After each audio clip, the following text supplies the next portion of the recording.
all my teacher-like energy out today. So it's a real honor for me to introduce our speaker today, Robin-DeRosa. And Robin is a professor in the English department at Plymouth State University. And as an early Americanist, she's been interested in how we produce history through narrative and popular culture. And some of her research in the past has included work on the Salem witch trials in American memory, among other topics. But more recently, and part of why we have her here today, is that she's also chair of the Interdisciplinary Studies program at Plymouth.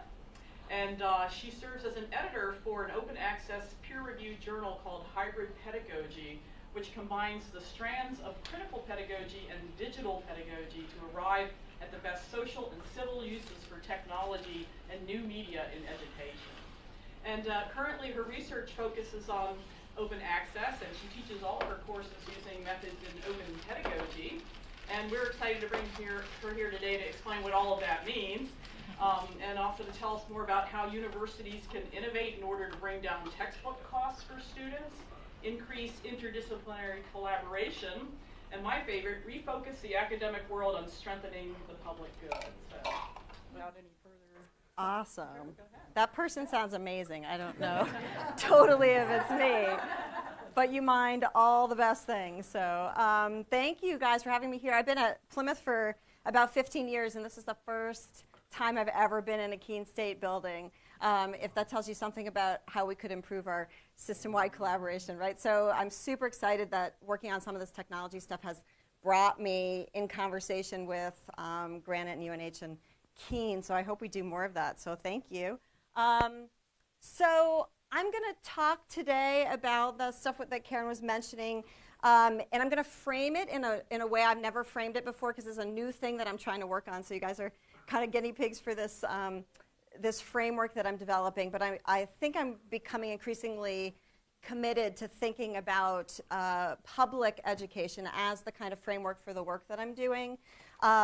So I'm just going to start with this question, which sounds, maybe a little bit rhetorical. I'm just wondering, what do you guys, I think that's our only choice.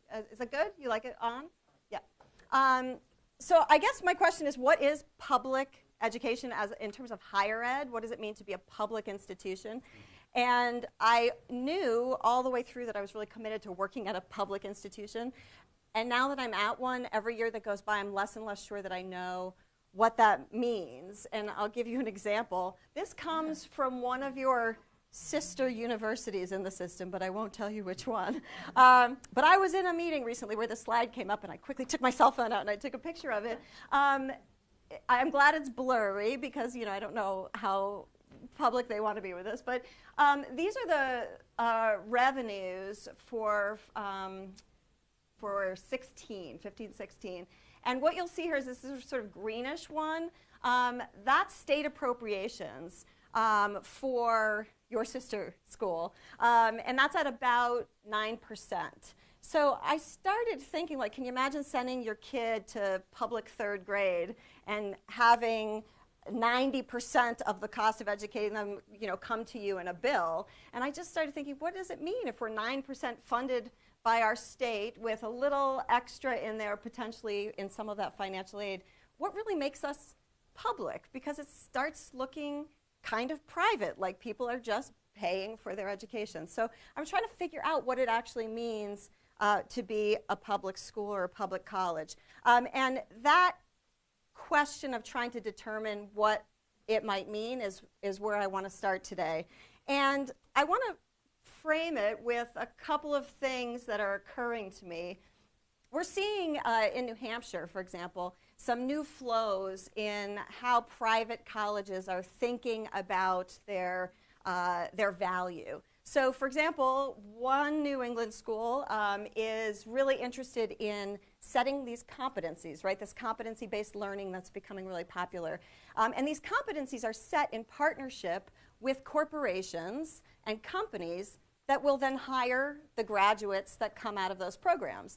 And as far as everyone can tell, it's kind of a win-win, right? The companies get what they want, the students are getting prepared. But I get really worried because it seems to me that one possible unintended side effect is that these companies basically are breaking down these credentials into these little microbits, right? And you're getting trained in these microbits, and then you graduate and you're able to work with those microbits really competently, and then the company evolves, partially because of your good work, and new things start happening, and you are not able to evolve with your job into the next level of the career, because what's happened is the company is still working with the college to set those competencies. So new people are now graduating who actually do the new thing that the company needs. That makes you expendable, and you leave. So I think what's happening there is that these companies are getting enriched, but it's not necessarily our New Hampshire graduates who are being enriched. So I'm trying to figure out, and it seems like it's working at the beginning, right? It's working, and it's a financially solvent way of running a university. But I guess what I keep wondering, is there a way for the public to pay itself for what the public ultimately needs? How can we create an economic flow in public education where we're basically creating the value, paying for it, and keeping all of that money sort of in the loop? One of the things that we're seeing happening at Plymouth are some more conversations about how to partner with private enterprise, right? We are public, but we get so little money from our state government that we need to look elsewhere. So what are we going to do? We're going to go into the community and even globally, and we're going to start developing private partnerships with business. And this is where we hear lots of words like innovation, right? And we also get interested in things that I never thought much about, like patents, right? The word patent starts flying around, and you're like, well, I never thought about this before as being central to what I do. So I think this actually might work, right? It might generate money, and it might sustain the university. The problem is that sustaining a public university? I'm not sure, right? If we really follow that path all the way to the end, do we just end up being a really successful, wonderful, basically private university? What does it mean to be public in the way things are changing right now? And none of this has happened yet. So I feel kind of psyched. Like, if smart people just got involved right now, we might be able to actually affect where some of this is going for New Hampshire or for the nation. The bottom line, though, is that I am not an economist or a dean.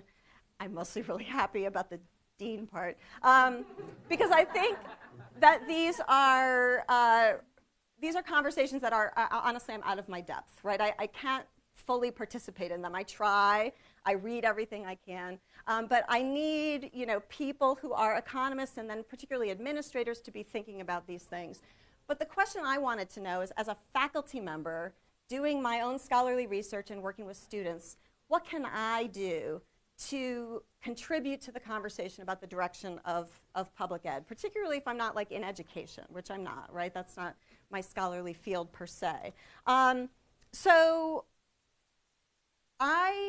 That's the slide I just said. So we're going to move on to this one. I decided to think about open education as a kind of answer to the question of how are we going to define and revive public education in this new era. So some of you guys have heard about open education. For some of you, it's fairly new.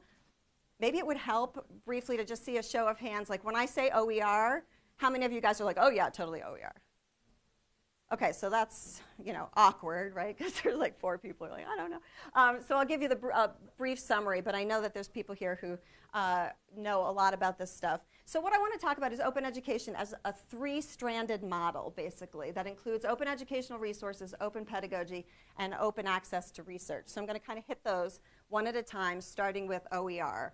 And I'll start with the incentive for working on OER.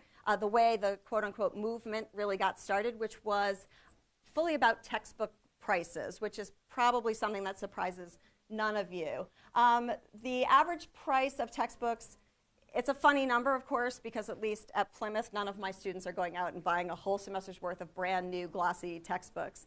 If you did that, some of the estimates say that it's about $1,200 a year for textbooks. I make a pretty fair salary. I don't think so much about that. But when I put it in perspective, that's 12%.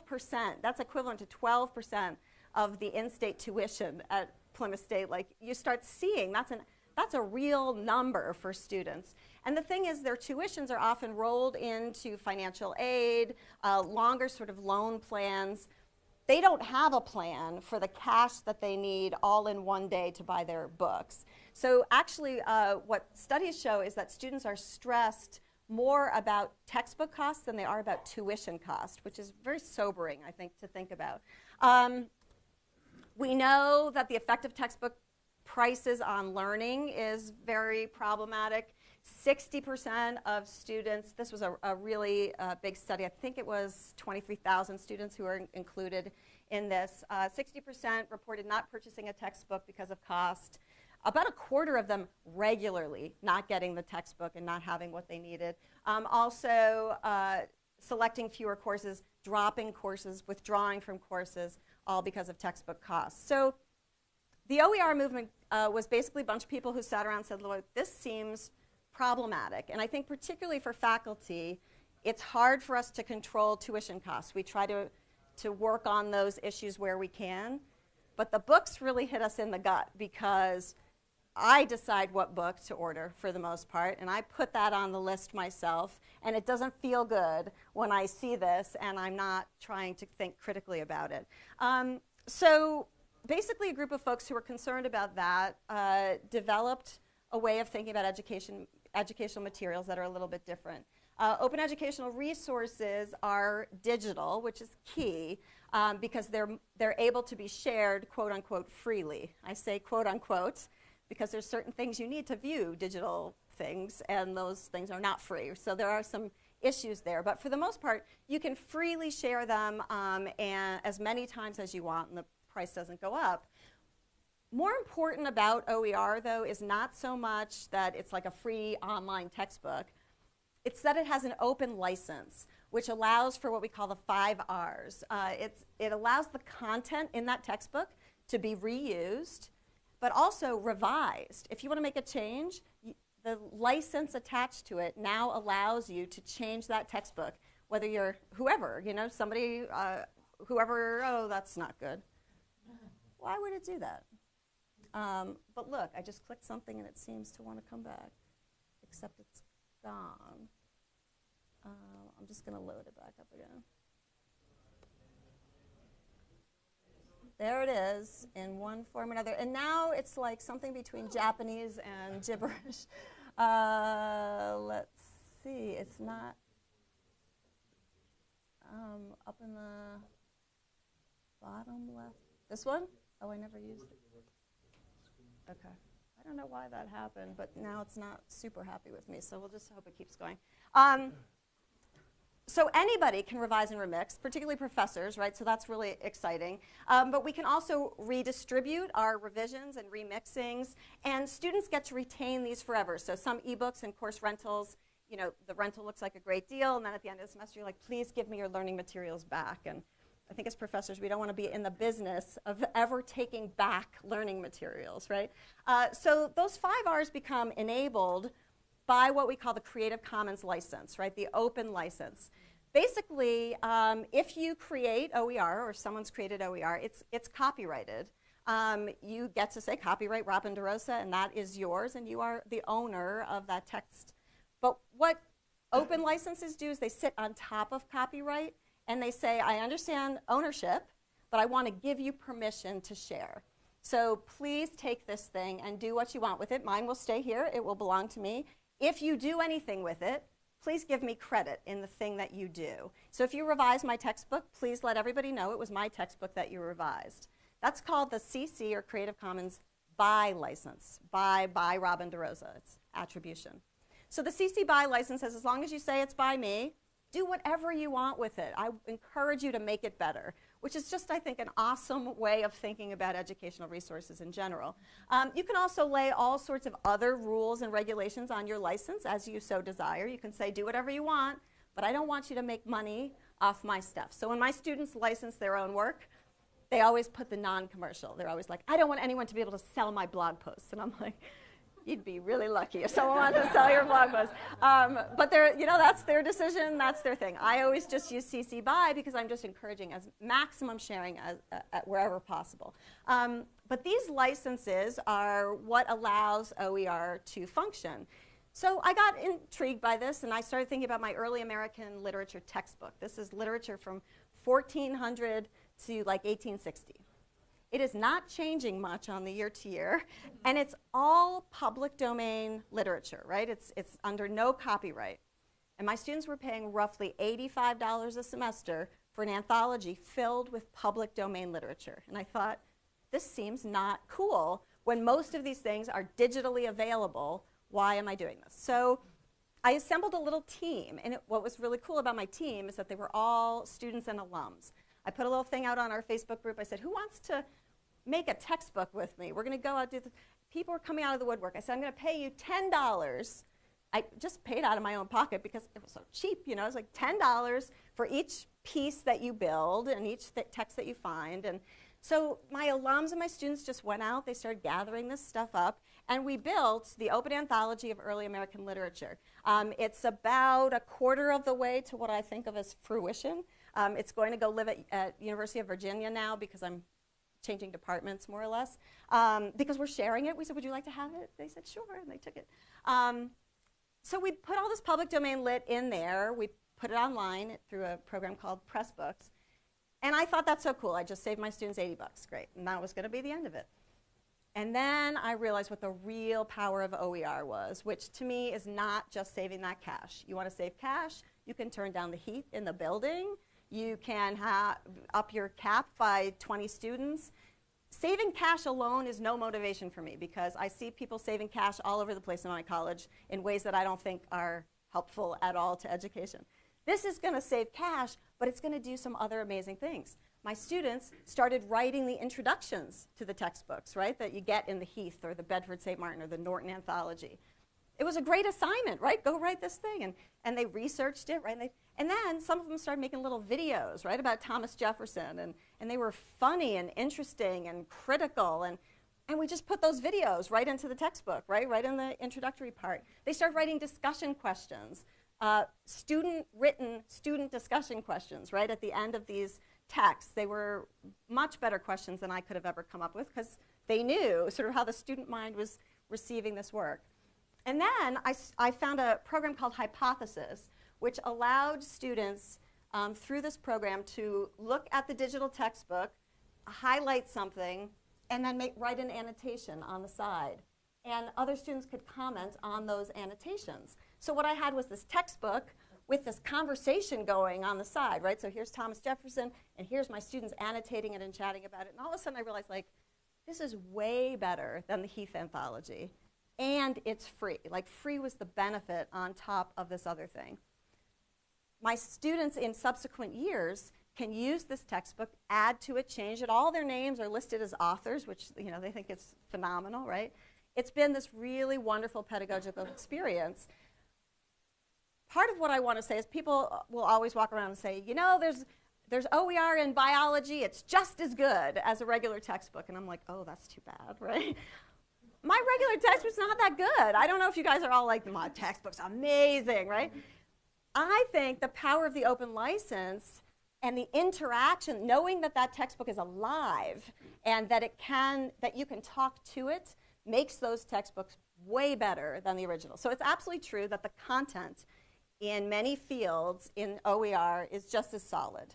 So you can find those bio textbooks that cover all the basics with all the charts and graphs and everything that you need. But what you'll be able to do with it, the relationship that your students will have, I think will be more exciting. So as I started doing this, and they're annotating over here, these annotations are public to the web. This is all posted publicly on the World Wide Web. So my anthology is public. That means occasionally someone would get a whiff of something and they'd come in and they'd read Thomas Jefferson and they'd start commenting with my students. And at first my students were like, there's a creepy guy in Thomas Jefferson. And I was like, it's not a creepy guy. It's called the public. You know, they're interested. They want to talk to you about Thomas Jefferson.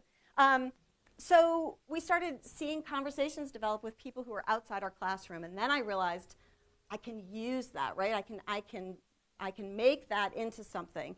So what I started to do is I started to put my students on Twitter, and I started to go on Twitter, and I started to link the work that we were doing in our classes to conversations that were happening in the scholarly fields that we were engaging with. And I pulled in scholars that I knew, and I said, hey, we're working on this thing, whatever. And they started talking to us. So here are a couple of tweets. I don't know if you can see them that well, but this first one is from a guy named Mark Sample, who's a pretty big deal in my field. And he says, I'm enjoying the hypothesis annotations of actual ham, that's me, sadly, actual ham students left on my note towards a deformed humanities post. He was in there on the article that he wrote, right? He's a big deal author. And he went in and watched my students annotate and started replying to them, right? And at first my students would be like, this is stupid when the guy says whatever. And then the guy would respond and say, how interesting. And they were like, oh my God, right? But then I wanted to say to them, you are part of a scholarly community. You are a beginner, but you are part of a scholarly community. We're not going to wait 4 years and then you get a ticket and then you are part of a scholarly community. You are in it right. And I think that was super exciting and meaningful for them. Here's a sort of reverse way that this worked for me, which was really exciting. I had published an article in an online open access journal, and then this guy, Greg McVeary, is a professor. He had assigned my article to his students and tweeted that out. I got alerted. I went over to it, and I started chatting with his students, who again were like, because to them, my students just like, that's just Robin, right? But to them, they're like, it's Robin-DeRosa, right? So that whole thing was really exciting. What I realized is that this is one way that we can pull our students into the communities that we're hoping ultimately they'll be part of. And it worked beautifully. I sort of jumped off from there and realized that I need to get more student work engaged. So the tweets are fine, the annotations were great, but what about the actual work that they're producing in my class, which in most of my classes tends to be like papers and writing. And that's when I really moved towards the blog and started to get a little suspicious about this other thing we have that just everybody in education loves, the LMS, the Learning Management System. For us, it's Moodle. For you guys, it's what? Canvas. First of all, LMS. I always say to my students, which word do you think I hate in that? And so I just said that to my composition students, and some kid was like, learning? I was like, no, I like learning. Learning is good word.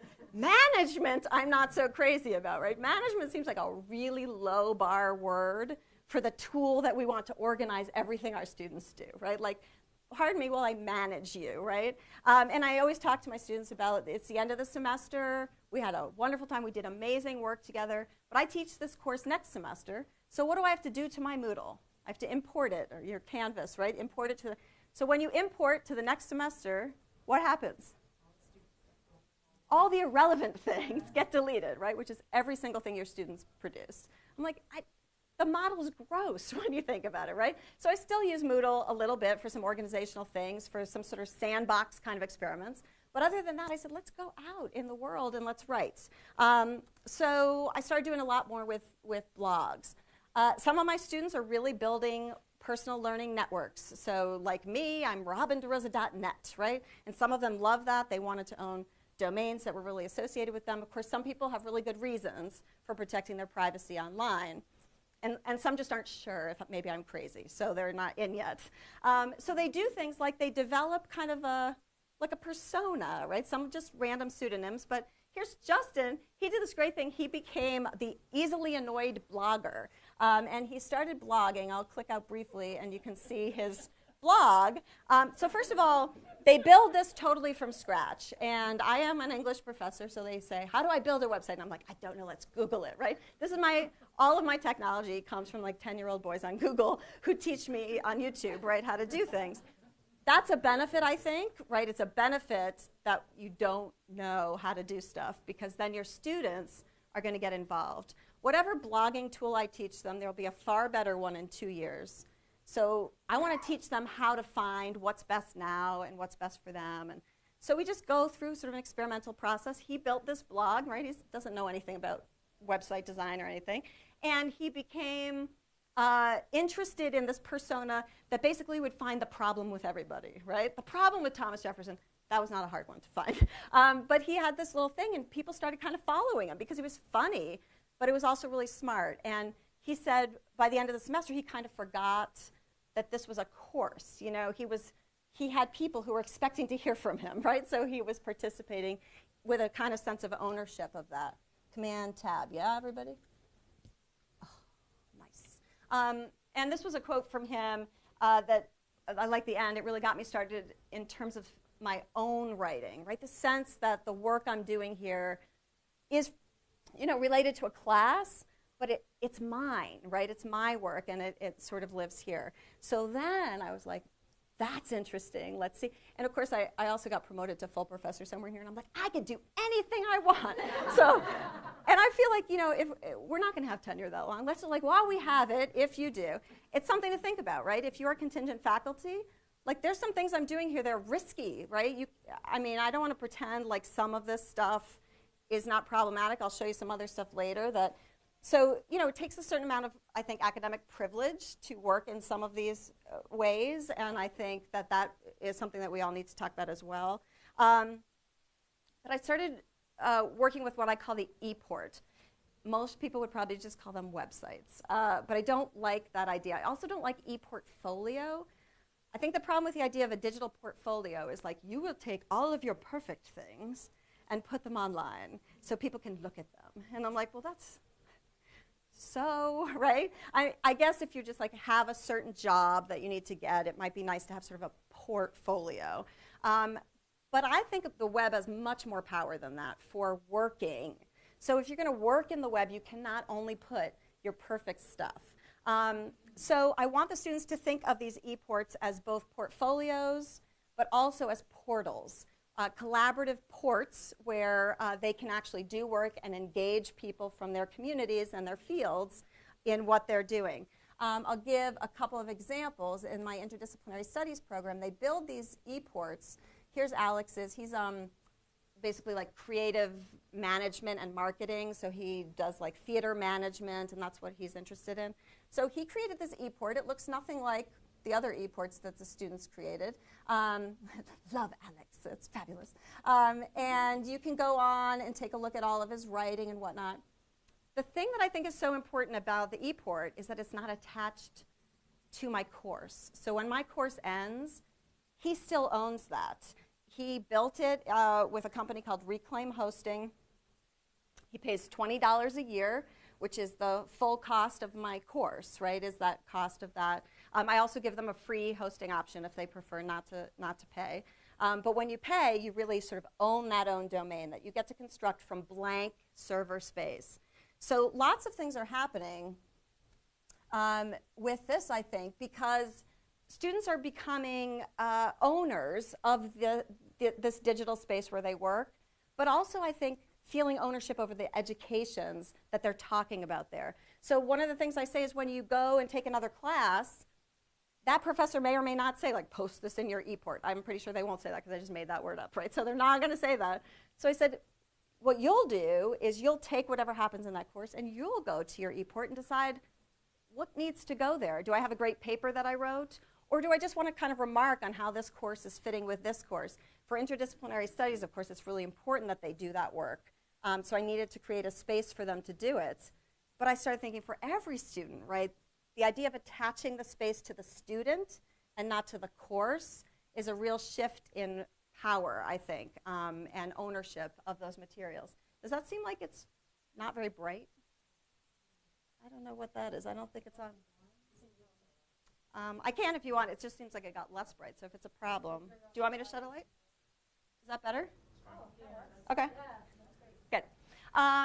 So again, personally designed, creative, built from the blank server for the most part. So this is a kind of media literacy that I think is important too. They spent a lot of time talking about, okay, if you build with WordPress.com, what does it mean to have ads on the bottom of your blog? And I told them, you know, for me, for 6 years, it didn't matter that there were ads on the bottom of my blog. And then my work changed in certain ways, and I didn't want ads on the bottom of my blog anymore. So what work are you trying to do? Who are you trying to talk to? Maybe it matters, maybe it doesn't. And they decide all of those things. I think this is a real aim to think about education as an ongoing and continuous process, which I really love. And so this whole thing that all came from, like, I like to save my students $80 on textbooks.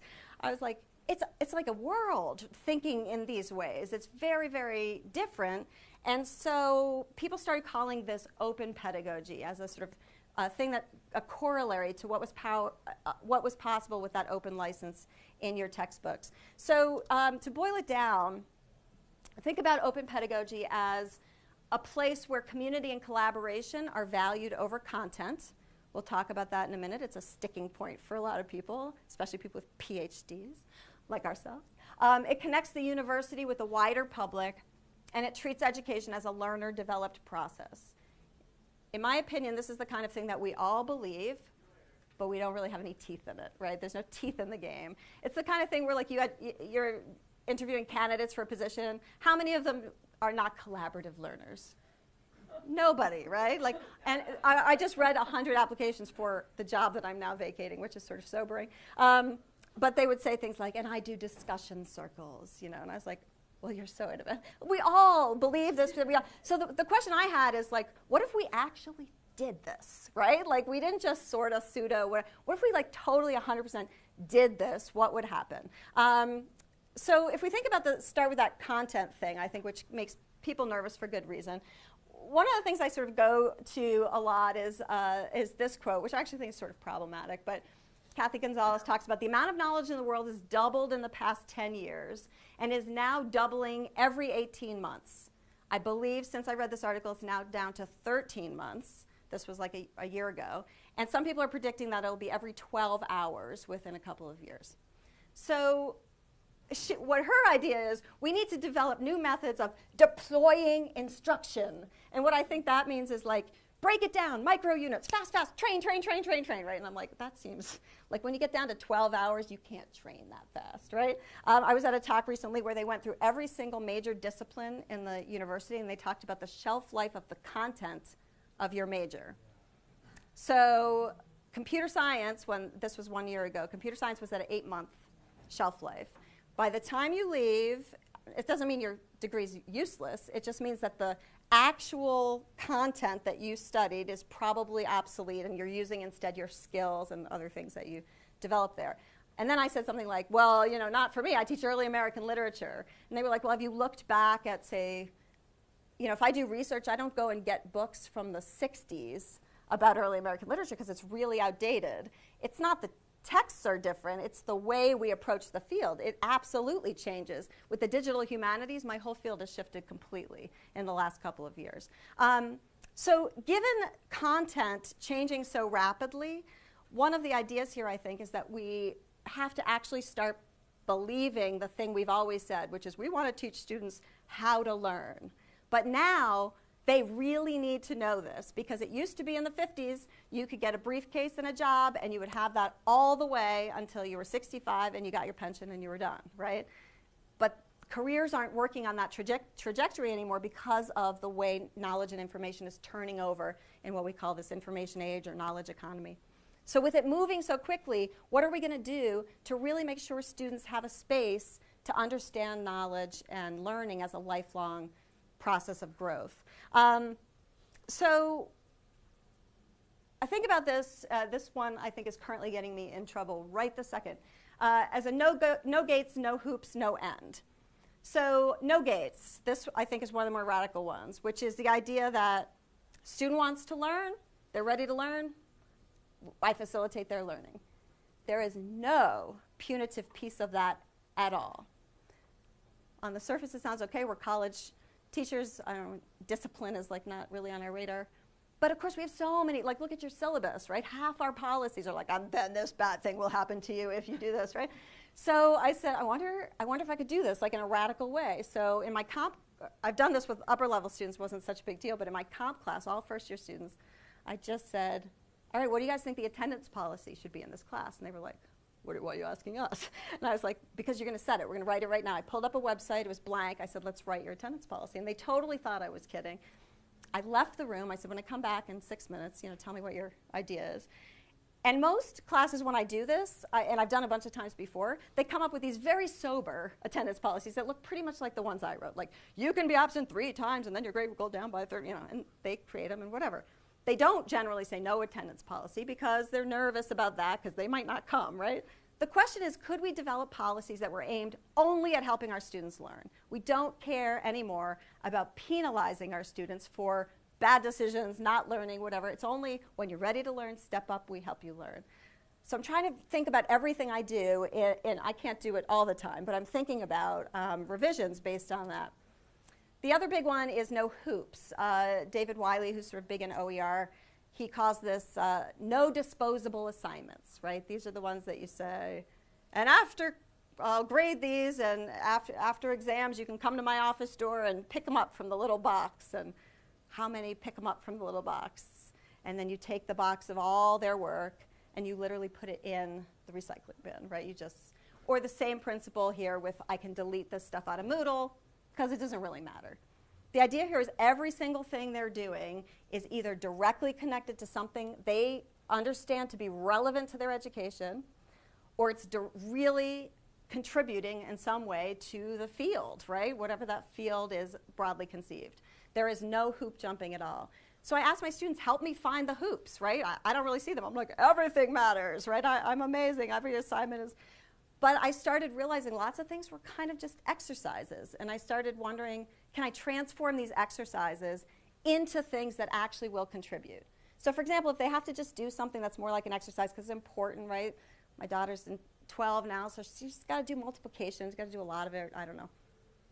Could you do something where you are having them, for example, build problem sets that make sense to them, right? And then do the problem sets and then sort of grade each other in the problem sets and sort of put this interactive approach or something out there, right? Can they be doing something even with the busy work that is going to make them feel and truly be a contribution in some way? So I have found that I teach a whole host of very basic intro level classes like that OER in American literature text. My students had no experience at all, but they were the perfect people to write discussion questions for that textbook. So now, no matter how introductory they are, I think there are things they can be doing that really puts them in that real world scenario of truly contributing to whatever issue is on the table. And then no end, right? This is the idea that your course has an end date, right? Everything in academia is sort of beginning, a middle, and an end. So how do you unsettle that, right? How do you help your students understand that the end of this course is not the end? So for example, I tend to give assignments at the end of the class that are not due in my class, right? It's like, and then for next Thursday, and they're like, the class is over. I'm like, I know. So for next Thursday, why don't you da-da-da-da-da, or do we want to change that or whatever? And they don't necessarily do the assignments like this, as they shouldn't, right? Because they're on their own schedule. But now they have a space to work. They've got some ideas for where they want to go. The idea is we really want to see them as feeling like this education was not about passing this class and getting this thing on my transcript so that I can get a job by showing them a piece of paper, right? The idea is that I'm going to get a job because of what I can do, right? The way that I know how to learn. So I've started looking at everything in my syllabus in a new way, seeing if I've had these beliefs forever, but what would happen if I really sort of put the pedal to the metal in all of these situations. Mostly, it's kind of been amazing. Like student evaluations that say things like truly, like, I never thought my education was my own before I took this. I'm like, serious? Are you really saying that? Like, it's just like, did I pay you to say that? Even in comp. So I started the comp class, whatever. We're on we have 2 meetings. So in the first meeting, we were getting all this stuff set up, and I barely talked to them, right? I was just like, there's a lot of stuff at the beginning to say we're going to build these things. I need you to understand this course is going to look different. The syllabus was totally blank because we're going to build the whole class together, right? Second class, okay, we take a breath. You know where you are. We're building some stuff. We've already got some communication tools going. Let's get to know who you are. So tell me your name, your favorite toy as a child, and some learning experience you've had at Plymouth that's really excited you so far. And they just all started saying, well, this class, this class, this class. And I was like, okay, you can't say this class. But I was like, I thought they would be hideously appalled, right? But it's not a hard sell. They're ready and excited, I think. Occasionally, I think they're like, where's the study guide? Like, is this? They want a little more sort of ledge under them. But I think the response has mostly been really, really good. So we can talk more about OER and open pedagogy in the questions if you want, but I wanted to put one last piece on the end of this to sort of close the loop, I think, for faculty. If we think about teaching, service, and scholarship, in teaching, we've got this open pedagogy thing going. In service, we've got the idea of driving costs down for students with lower cost resources like OER. But where does that leave us as scholars? So I think for me, the answer there is in the movement towards what we call open access. And for those of you who don't know about this movement, one of the easiest ways to sort of think about it is to think, particularly in the sciences, about the funding cycle, and particularly about publicly funded or grant-funded, government-funded research. And then you think about, until very recently, where almost 100% of that research would land, which is in what we call paywalled journals, right? Journals that you have to pay money in order to access. Remember, you already paid money for that because you paid for the research, right? But even though the public pays for the research, the public mostly can't access it. So if you're very lucky and you are in academia, you can access it through your library. But you're paying for it, but actually not you, faculty. Your students are paying for it, right? Your students are paying for it in their tuition dollars. We'll talk about that in just a minute. So the question of the ethics of taking publicly funded research and hiding it behind paywalls is sort of one thing, but also what does that do for like science, right? Don't we want to say, I did this thing, can you use this in some way, right? There's another movement going on here too called the open data movement. It's the same thing. I publish my results and my particular hypothesis and how that worked out, but you can use my data because you might be studying something related and you could use that data as well. Right now it's like, you hide your data. Your data is your bread and butter, right? Don't share that data. And it's like, this is not working for the public good. We need to change this model. So what's happening is that we're having open access models emerge that basically suggest that now that we have these digital capabilities for sharing, we should be using them with our research. You'll hear lots of myths. I'm not going to dispel all of them, but one of the biggest ones is like, I can't publish in an open access journal because I need to publish in a peer-reviewed, in the citation index. And these are just myths, right? Open access has peer review. Peer review in closed access journals is so grotesquely broken, right? If you follow Retraction Watch, they're my favorite group. Retraction Watch just goes around for all like the most prestigious closed journals that get us our tenure and our promotion. And they show you all the retractions that have to get printed because of the problems in the peer review process. Everything from fraud, like people literally fraudulently representing who their peer reviewers are, all sorts of things, to just regular errors that were not caught in peer review. Some open access journals have the same sort of flawed peer review process. Others are actually improving peer review because they're starting to make it transparent. They're starting to publish who the peer reviewers are. You're starting to be able to sometimes visibly see the peer review, so you'll actually be able to decide for yourself like where the credibility is. We call that transparent peer review. So there's lots of problems, I think, on all sides of this. But the idea is that these open access journals will not be paywalled. They will be available to independent scholars. They'll be available to a mom whose kid has autism, right, who needs to read what they want to read. If you go on the Harvard University Dash site, Dash is their open access repository where they put all their stuff for free. And they've started a really cool thing, which if you want to, you don't have to, but if you want, when you go in and you access a free piece of research, you say why you are grateful that it's there, like why you needed it. And I mean, sometimes I'm in tears, with people who say, I really needed this because of this tragedy going on in my life, and I'm not a professor, and I couldn't get it any other way, and I'm so glad this was here. Sometimes it's like the governor of Vermont saying, I was trying to make decisions about blah, blah, blah, and I needed this, and I accessed it all. Like really important reasons for having these things available. So open access publishing, I think, is something faculty can completely change. One of the reasons people don't support it is because of P&T policies. Faculty have impact on P&T policies, you know, maybe not full impact, but we can talk about open access. Many faculties and many colleges are making resolutions that say things like, we encourage you to publish open access. It's so gentle. You don't have to, right? It just says, it's good to do that. Like, we support it as an institution.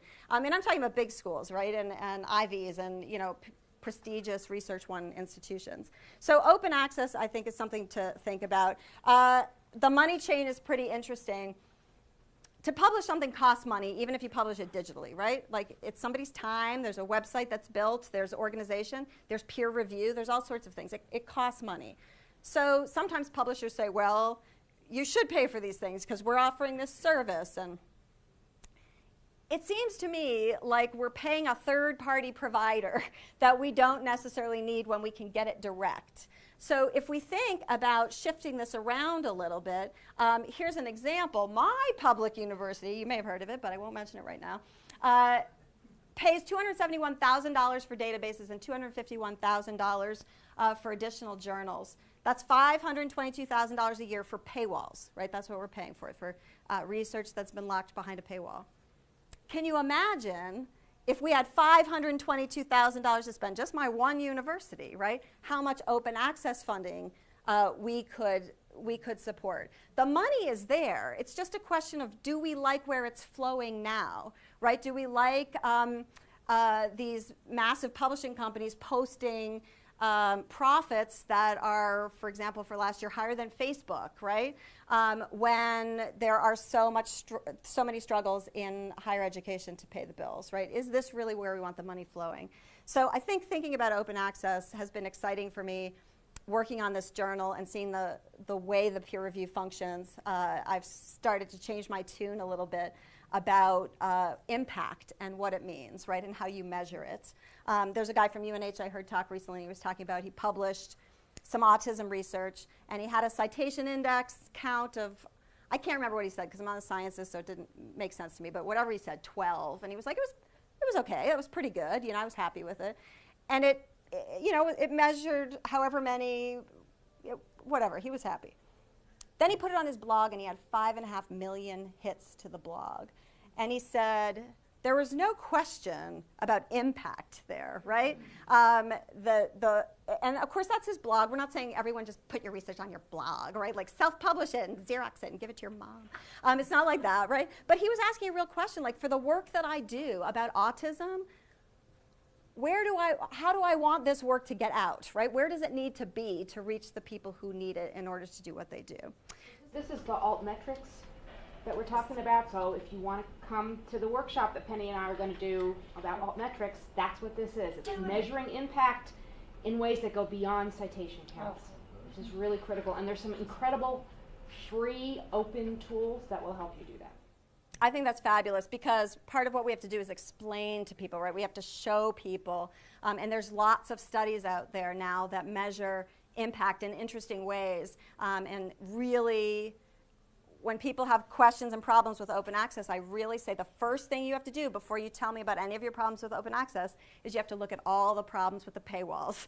And we have to go through and you have to understand those. And once you understand those, I'll let you critique this one, which is real. There's problems there too. So here's the last slide. I'm thinking about the connection, which people don't really talk about yet, and this is why I think it'd be a great next step for those of us in public education, between open education and public education. Because I think what we're doing here with OER and open pedagogy and open access is all about what the mission of the public institution should be if we were truly public. We would increase access to education, right? Access should be a central concern of those of us in public ed. I was at Granite State, and somebody was making fun, basically, of the fact that they recently appeared on the, one of the top 10 easiest schools to get into, and it was like, oh, the shame, you know? And I was like, not so shameful. Like, come to open, right? We want people to come, but particularly for financial barriers, right? We want to open access to higher education. We want to engage learners with the world beyond the classroom, right? This idea that we are all a public community of scholars when we're engaging in these conversations. These transdisciplinary partnerships between your isolated classroom and now the wider world, right? Opening your classroom to the public and maximizing our impact as scholars, because what we are not primarily interested in is our own promotion, right? What we are interested in is the impact of our work. I literally feel like crying because for years I felt this way, but I didn't have words to sort of integrate it all. But I think there's a movement now that for me feels like sensible and articulatable. So when I hear the University System of New Hampshire sort of lamenting the lack of state appropriations and the turn instead to private partnerships, I think it's the wrong direction. I think instead what we want to say is there is value in public education. We can explain what it looks like. I'm actually giving a keynote like this at a private school coming down the line, and it's a harder case. Like, the case here makes sense, right? It's a public education case, I think, in so many ways. So I think particularly for those of us here in New Hampshire where things are changing a lot on all of our campuses right now, if we can understand and talk about the value of the public in public education, we might be able to steer not just New Hampshire, but higher ed in general. So that's me, that's where I am. And I left, not enough time, but a little time. So I'm super happy if you have questions, but they might be for me or just, in general. Yeah. Thanks. So I have a bunch of questions, but I know other people have them, so I'll ask my, yeah, I know, I'm going to try not to be ridiculous. So are you finding that because the students are having to make their work public, so in other words, I'm going to make making sort of the assumption that if the students are maintaining their own blogs, they're controlling what they're doing in the class or what they're presenting, that you would then go to that blog to say, assess a piece of their work. Yes. Okay. And yeah, then there's a whole bunch of problems in there, but okay, I won't answer that yet. Okay. Because I was going to ask about management, but that's too much. But then the thing I was wondering was, are you finding that because the students are having to make this public beyond you, that they don't turn in work that's as sloppy, that they realize that they're in the public sphere? Because I was sort of thinking, oh wow, that's an additional pressure, beyond. Yeah, I mean, especially people can comment on it. Yes, absolutely. And of course, what happens at the beginning is they're like, I tweeted this out and I put this on my blog, and no one's following them, no one sees anything, right? But part of what's powerful about the internet is the lurkers, right? The idea that you never know you could have thousands of readers of that blog, Justin, and you just don't know it. So the sense, right? The sense that writing is vitally public totally inspires them for the most part. And then what happens ultimately is that they catch the fish, right? And someone comes in, and then the transformation is really profound. I think they definitely want, my approval and my, they like that, but they see it as much more real when they're engaging with people who are outside. And of course, I facilitate that, right? Because now I've been working on my network for 3 years, and it's powerful, right? So I can send something out and say, I got a student working on this, and can you go in there? And so people will do that just to get things started for someone. Occasionally, we hit a home run. So like I had a student, she did a blog post on some of these digital tools, and it got picked up by the company. They asked her, could they publish it? The company's a nonprofit, right? So she got sort of pulled into this whole thing. Hundreds and hundreds of tweets about her work, and she was just like, oh my gosh, right? And they saw the sort of power of that effect. So I think whether they actually respond or not at the beginning, the sense of that is very big. The management piece has been a little challenging, but I have tools that I can tell you about what I did, which was nothing special, but it worked. The bigger thing, though, is I always assign as the first reading, it's a student from Davidson College who wrote an article called, Do I Own My Own Domain If You Grade It? And that's the trickiest part, I think, is like, you own this, have at it, there you go. And then I'm like, that's a B minus, right? So I've changed my grading practices quite a bit. This is, again, the teeth thing and also the full professor exercising her privilege thing. I changed a ton of my grades to self-assessments, and it's not just like, what do you think you should get, right? They're guided self-assessments with really complex layers of questions that they have to answer. And then I do a lot of peer assessment, and usually the final grades that I give are based on everything that they have produced for grades and not what I have produced. And I sort of reserve, like, if there is mismatching, then you and I will sit down and we'll have to go from there. That hasn't happened yet. I've only been doing this for 2 semesters, but I actually have not had yet a situation in which someone was sort of grossly misassessed by themselves or a peer. In some cases, they were doing peer and self-assessments together, blind, and I put them together, and like, it was crazy. They almost always matched. Like, they always C minus. I was like, I couldn't even, like, how do you hit it that closely? So, you know, part of that is a little bit of an issue, because you don't want to be fake about how much they own it, if really ultimately you're really pulling all the strings, right? You're assigning exactly what they're going to post there. You're grading it. You know, so you have to balance that out. But I also think of it this way, that it's like training wheels a little bit. So I'm offering some support and also some authority over that, and then I'm taking it away little by little, and then after, it'll just be yours, and then really my minor annoyance will go away. You know, so.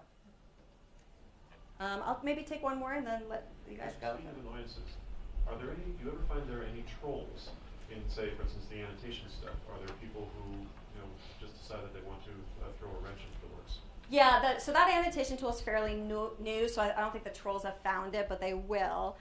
We actually, in all of my sections, have sort of a little unit on trolling. Mostly they haven't even heard that word. I'm like, do you guys know what trolls are? And they're like, yeah, they're the funny men. They live under a bridge, you know.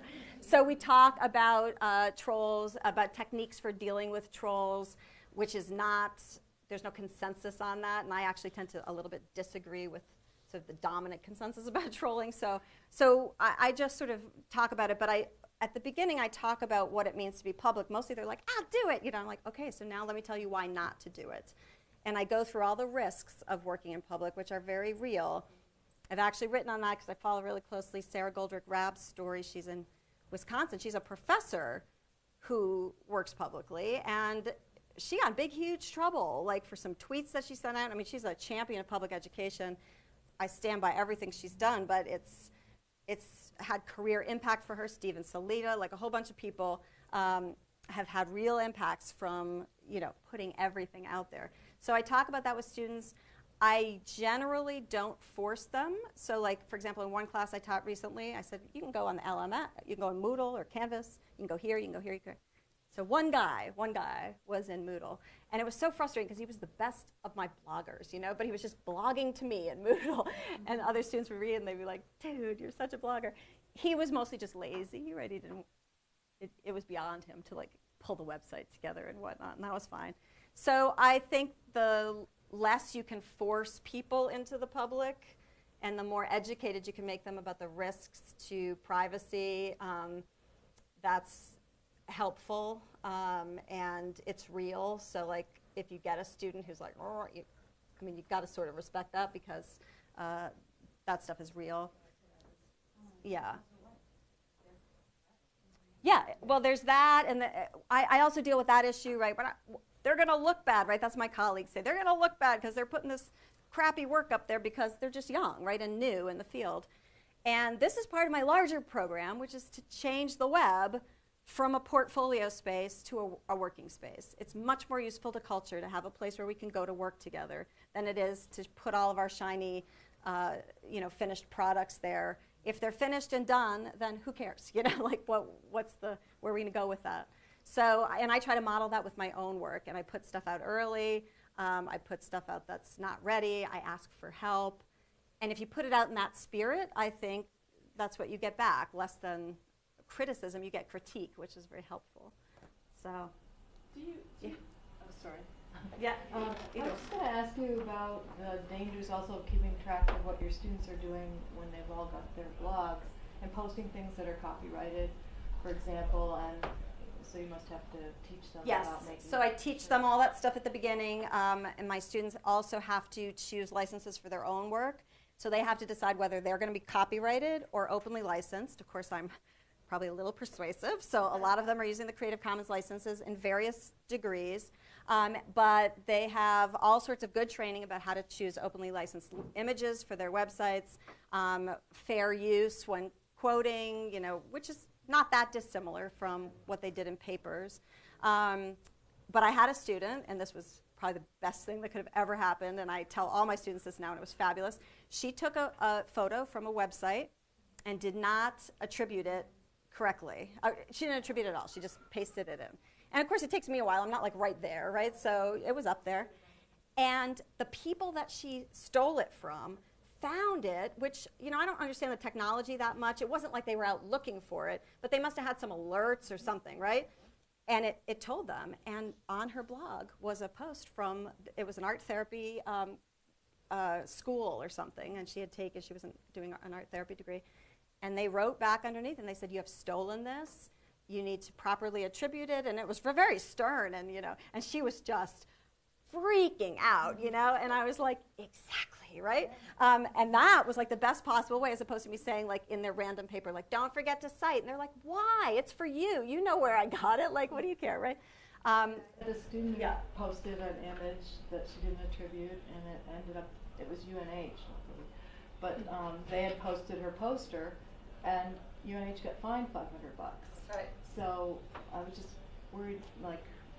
Yeah, no, to me that's all awesome, right? Because it gives me the perfect way to talk about licensing and helping them find things like Flickr or even on Google Images that you can set it so it returns your openly licensed stuff. And then they sort of understand when, like, for example, I'm looking for an image of Keene State, and I say, I'd like to see all the images that are openly licensed that I can manipulate. There hardly are any, my friends, right? Except you don't all have to learn and become experts in that, because that's what I'm a librarian. That's what we're here for. Okay, right? To help you. But if these blogs are going up in a time that you can't monitor them. yeah, you have to teach them, and I think it's great, right? You're in charge. Like if I teach you and you understand it and you get pinned, like, I'm happy, right? Like that's great. So it's real, right? It's the same skills you're teaching in your papers or whatever, but there's some real repercussions that happen.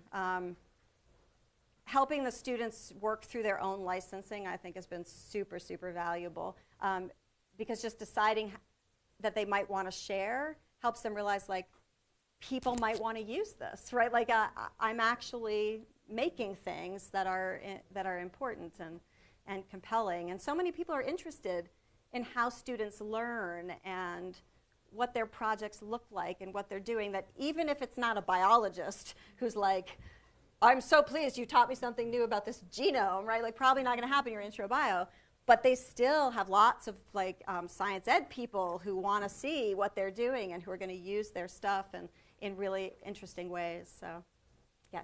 Just a quick question about social knowledge and sort of the construction knowledge. It sounds like that's where the emphasis is, and so the age of the expert is gone.